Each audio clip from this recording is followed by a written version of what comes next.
प्रेम से बोले शंकर भगवान की जय, सच्चे दरबार की जय हो, कार्तिक गणेश की जय, नीलम दीदी हरिंदर भैया की जय हो, जय हो। और कहे की बात कैसे कैसे हो हम तयांगना लिपाइली हली हम तयासनी लगाए दी हली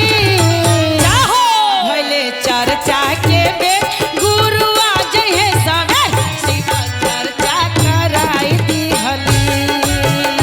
भइल चर्चा के बेर गुरु आ जइहे सबेर शिवा चर्चा कराई हली भइल चर्चा के बेर गुरु आ जइहे सबेर शिवा चर्चा कराई हली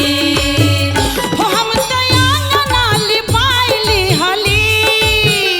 हम तयांगना लिपाइली हली हो हम तयासनी लगाई दी हली हो भले चर्चा के बे भोले आ जहे सवे शिवा चर्चा कराई दी हली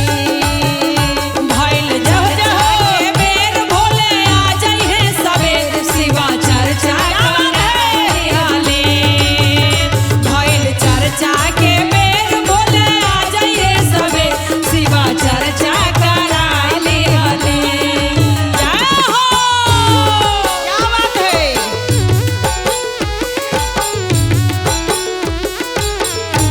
भइल चर्चा के बेर भोले आ जइहे सबेर शिवा चर्चा कराई हली भइल चर्चा के बेर भोले आ जइहे सबेर शिवा चर्चा कराई हली आप कैसे कहेंगे कैसे हो हम तो भांगिया मंगाई दी हली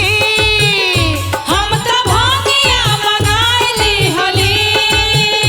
हम तो धातुरा मंगाई ली हली अपना अंगने में